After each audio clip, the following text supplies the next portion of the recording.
Bonjour, ici Martine Guerrier-Épée pour ceux qui ne me connaissent pas et bienvenue dans ce live. Aujourd'hui, ce qu'on va faire, c'est on va voir comment formuler une belle demande. Mais avant, pour ceux qui ne me connaissent pas, j'aide les travailleurs autonomes qui sont ralentis par les doutes, par les peurs, à foncer avec confiance vers leurs objectifs et atteindre les revenus auxquels ils aspirent. Et là, faites-moi des petits coucous si vous êtes là, puis vous pouvez me dire un petit coucou dans les commentaires. Et oui, je parle de revenus, mais aujourd'hui, vous n'êtes pas obligé de faire une demande sur les revenus. Ça peut être n'importe quoi. En fait, je vais vous partager les 8 étapes nécessaires pour faire une demande qui a des chances d'être exaucée. Alors, quand vous êtes prêts, vous m'écrivez pas, vous faites comme vous voulez, mais moi, je vais vous donner les étapes. Je commence. Je vais regarder ma feuille un peu pour être sûre de ne pas oublier quoi que ce soit.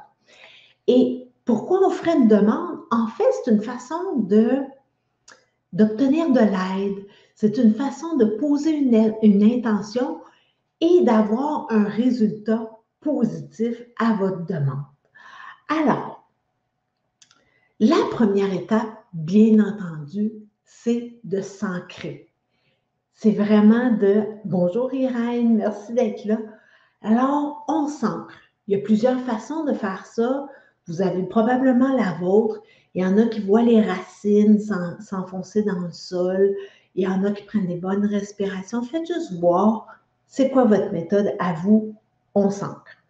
Ça, c'est la première étape. La deuxième étape, c'est vraiment d'identifier un aspect de votre vie dans lequel vous voulez une amélioration, ou vous voulez un résultat positif. Faites juste voir. Est-ce qu'il y a un aspect de votre vie où vous aimeriez que quelque chose change? Ça peut être dans l'argent, ça peut être dans votre emploi, votre entreprise, dans vos amours, dans vos amitiés, ça peut être n'importe quoi. Puis ça peut être quelque chose de petit, genre montrez-moi comment faire telle chose. On n'est pas obligé de viser des grosses choses quand on fait une demande. Alors faites juste voir. Est-ce qu'il y a un aspect de votre vie qui aurait besoin d'un petit coup de pouce en ce moment? Une fois que c'est déterminé, ça c'était la deuxième étape. Donc, on s'ancre, on identifie un aspect de notre vie qui a besoin d'amélioration. Et la troisième chose, c'est de prendre le temps. Donc, on ne fait pas ça à la sauvette, là. Pour formuler une belle demande, ça prend quand même un certain temps. Parce que là, on s'en va justement à la quatrième étape, qui est de jouer avec les mots. Donc, des fois, on se dit « Ah, j'aimerais ça avoir telle affaire », mais là, c'est comme « c'est pas tout à fait ça ». Puis là, on se dit « Ah, c'est pas tout à fait le bon mot » ou « c'est pas la bonne émotion ». Alors, quand on formule une demande, on recherche trois choses. On recherche « Est-ce que ça m'allume? » Et « Est-ce que ça me fait sourire? » Et « Est-ce que l'émotion que je ressens avec le résultat escompté, est-ce que ça m'amène de la joie? Est-ce que ça me met de bonne humeur? » Donc, si quand vous formulez votre demande, vous n'avez pas le sourire au visage, continuez à jouer avec les mots. C'est comme, ah, c'est pas tout à fait ça, on continue. C'est pour ça que quand je dis que c'est important de prendre le temps, c'est parce que des fois, pour aller chercher la bonne émotion, le bon ressenti, ben, ça peut prendre plus que 2-3 minutes. C'est comme, ah, donc, c'est ça. On joue avec les mots, on prend le temps et on identifie. Donc, on continue. Si vous n'êtes pas tout à fait confortable avec vos mots, vous continuez. Ça, c'était la quatrième étape. Donc, on s'ancre, on identifie un aspect, on prend le temps et on joue avec les mots là, dans la recherche de « ça m'allume, ça me fait sourire ». La cinquième étape, et là, c'est très important parce que je vais vous demander d'être courageux. D'être courageux dans le sens de demander ce que vous voulez vraiment et non ce que vous pensez que vous méritez ou que vous pensez qui est possible. Et c'est là que le l'EFT va nous aider beaucoup, que le tapping va nous aider. Parce que parfois, on est comme, ah, OK, non, je pense que je ne peux pas demander ça, c'est trop gros. Et là, avec le l'EFT, vous pouvez faire comme, même si je pense que c'est trop gros, et de voir qu'est-ce qui est là pour vous, c'est quoi qui bloque, qu'est-ce qui vous empêche de demander ce que vous voulez demander. Et faites de l'EFT, faites du tapping avec ça. C'est vraiment, même si je pense telle affaire, je peux m'ouvrir à d'autres résultats. Même si j'ai peur que ce soit trop gros, je m'ouvre à ce que ça se concrétise quand même. Donc, de créer de l'ouverture autour de votre demande. Donc, soyez vraiment courageux. Qu'est-ce que vous voulez vraiment?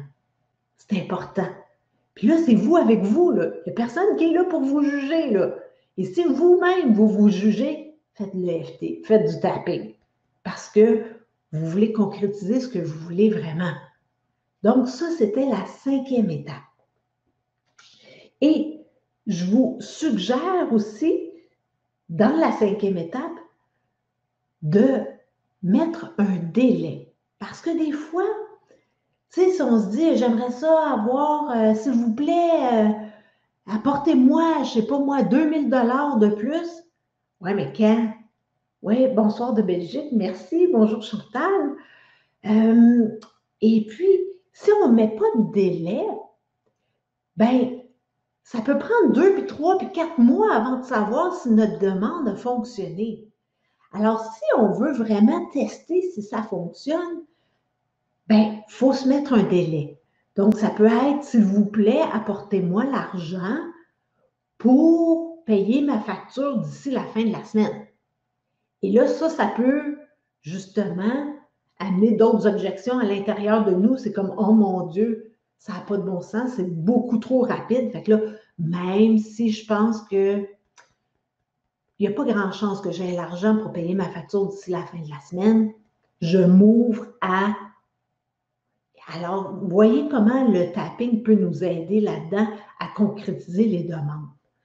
Donc, mettez un délai. Et puis, si ça ne fonctionne pas, votre demande dans le délai que vous avez mis, bien là, vous allez être en mesure de savoir, OK, ça n'a pas fonctionné, pourquoi? Donc, vous allez être capable de faire une rétroaction plus rapide. Parce que si on ne met pas de délai, bien là, puis on attend 2 puis 3 mois pour voir si ça fonctionne, comme si vous dites, ah, j'aimerais ça faire, je ne sais pas, moi, 100 000 $ d'ici la fin de l'année. C'est loin. On est en janvier. Peut-être que vous voulez faire un objectif pour d'ici la fin janvier. Comme ça, vous allez savoir si ça a fonctionné. Il y a moins de temps qui va être passé, qui va s'être écoulé aussi. Et là, vous allez savoir, OK, oui, je me souviens, j'ai pensé que ce n'était pas possible, puis je ne me suis pas occupée de ça. Alors, c'est important de voir, OK, là, j'ai fait des petites affaires, j'ai eu des pensées contradictoires. Pour mon prochain objectif, je vais plus observer et je vais voir qu'est-ce qui est là. Est-ce que c'est clair jusqu'à maintenant? Écrivez-moi des petits commentaires, voir. Je vais prendre une petite gorgée pendant ce temps-là.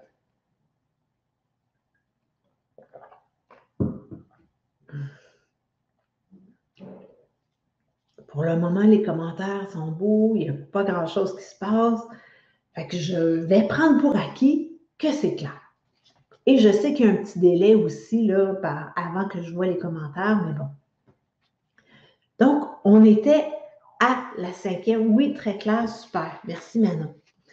Alors, on y va. Ensuite de ça, quand on a fait tout ça, là, on a pris le temps, on a formulé notre demande comme il faut, on a mis un délai, on a nettoyé tout ce qu'on se disait, ah, ça se peut pas, c'est pas réaliste cette affaire-là, blablabla. On a tapoté tant qu'on a pu pour justement ôter toutes les objections qu'on peut avoir à l'intérieur de nous pour formuler notre demande. Là, la 6e étape, c'est le temps de se brancher à l'énergie. Donc, c'est là qu'on se branche. C'est comme, OK, là, je me dépose parce que je m'étais bien ancrée. Maintenant, je me dépose et je formule ma demande. Donc, ça peut être S'il vous plaît, apportez-moi l'argent pour payer ma facture d'ici vendredi. S'il vous plaît, montrez-moi comment créer un site Internet. Puis peut-être qu'il y a des gens qui vont arriver. Ou s'il vous plaît, montrez-moi, amenez-moi 5 nouveaux clients qualifiés. Ou s'il vous plaît, montrez-moi comment faire ma demande pour une augmentation salariale. Donc, c'est vraiment d'ici à demain. Donc, vous mettez le délai. Donc, on se branche à l'énergie, on fait la demande.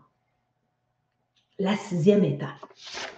Et la 7e étape, on lâche prise. Ça, c'est difficile, je le sais. Et je vais utiliser la métaphore du restaurant. Vous savez, quand on va au restaurant, pas en ce moment, je sais, là, c'est difficile, mais normalement, quand on va au restaurant, la personne, le serveur, la serveuse vient à notre table, nous demande notre commande, on lui dit qu'est-ce qu'on veut et on lâche prise. On s'attend à ce qu'il ou elle nous apporte ce qu'on a demandé. On ne la suit pas jusqu'à la cuisine pour aller voir, elle demande-tu comme il faut ou il demande-tu comme il faut au cuisinier, à la cuisinière. Est-ce que le cuisinier, la cuisinière fait ça comme il faut? Non, on ne fait pas ça. On prend pour acquis que notre demande va être exaucée parce qu'on a lâché prise. Et c'est ce qu'il faut faire avec notre demande. Une fois qu'elle a été formulée, on lâche prise. Je sais, c'est difficile à faire, mais notre job, c'est de relaxer, d'être dans la joie, d'être dans le bonheur et de s'attendre que ça fonctionne. Et si jamais vous remarquez, et ça c'est la 8e étape, si jamais vous remarquez que « Ah ouais, ça ne marchera pas », tapotez. Même s'il y a une partie de moi qui pense que ça ne fonctionnera pas. Je m'aime et je m'accepte ou j'accueille, dites ce que vous voulez. Donc, même si j'ai ce problème-là, même si j'ai cette croyance, je m'accepte quand même. Donc, si vous observez qu'il y a une partie de vous qui ne croit pas que ce soit possible, tapotez. Ça, c'est vraiment la dernière étape. Et je vais vous en parler un petit peu plus la semaine prochaine, de vous voir aller. Donc, vous faites une demande et observez-vous, là. C'est vraiment important. Êtes-vous en train de d'annuler votre demande avec « Ah, je ne le mérite pas » ou « Ah, c'est trop beau pour être vrai ». Moi, ça m'arrive jamais, ces affaires-là. Quand vous faites ça, en quelque sorte, vous annulez votre demande parce que vous dites à l'univers « j'y crois pas ». Alors, si vous vous observez en train d'avoir ce discours-là dans votre tête, tapotez. Vraiment, là, même si j'observe qu'il y a une partie de moi qui ne croit pas que ma demande va être exaucée.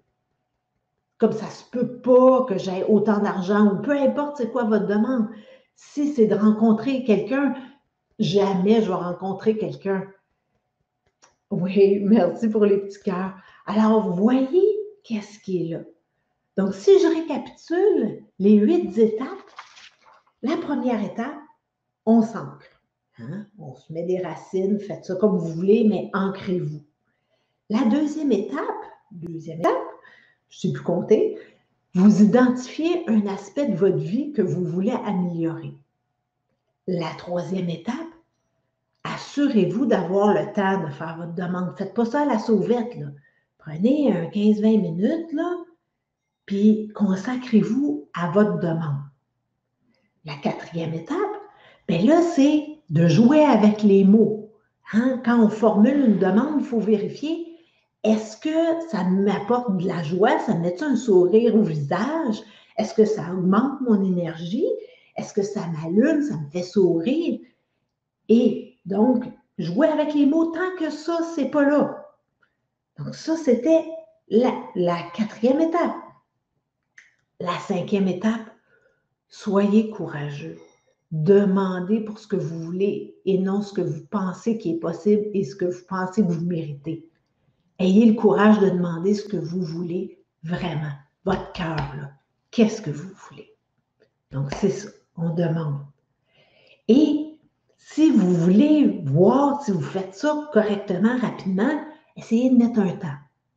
Maintenant, tout ça est formulé, que la demande est vraiment joyeuse. On va à la 6e étape. On se branche à l'énergie. L'analogie du restaurant est fantastique. Oui, elle est bonne. Merci. Et là, on se branche à l'énergie. Parce qu'avant ça, on ne se branchait pas. Là. On faisait juste jouer dans notre cœur, dans notre corps, voir si ça m'apporte de la joie. Et là, OK, je suis confortable avec ma demande. Là, je vais me brancher à l'énergie, à l'univers, à Dieu, peu importe comment vous, vous appelez ça, vos anges. Branchez-vous à ce qui vous allume et formulez votre demande. Demandez. Et ensuite de ça, on y va avec l'analogie du restaurant, la 7e étape, on lâche prise. C'est fait, c'est demandé, c'est envoyé dans l'univers. Attendez-vous à ce que ce soit exaucé. Et la dernière étape, observez votre discours intérieur. Est-ce que vous êtes en train de mettre des bâtons dans les roues? Est-ce que vous êtes en train d'annuler votre demande en vous disant « Ouais, moi, ça m'arrive jamais, ces affaires-là, blablabla. » Alors, observez-vous. Et là, on va regarder la semaine prochaine comment est-ce qu'on peut s'occuper justement du dialogue intérieur qui fait comme « Ah ouais, j'ai fait ma demande, mais j'y crois pas encore. » Alors, comment on peut observer ce qui se passe dans notre tête? Alors, c'est tout ce que j'avais à vous partager aujourd'hui. Je pense que c'est assez clair les étapes. Si jamais vous avez des questions, vous avez mon adresse courriel à l'écran. Gênez-vous surtout pas pour m'écrire ou encore une fois par Messenger sur ma page professionnelle. Gênez-vous pas pour m'écrire. Et c'était Martine Gariepi pour Solutions EFT qui vous dit merci beaucoup d'avoir été là. J'espère que ça vous a aidé. J'espère que ça... Puis, testez-le, essayez-le, puis donnez-moi des nouvelles. Dites-moi si ça fonctionne, si ça ne fonctionne pas. Et si vous avez utilisé l'EFT, le tapping, justement, pour concrétiser ce que vous voulez. Alors, merci. Merci pour les beaux commentaires et à très bientôt. Merci.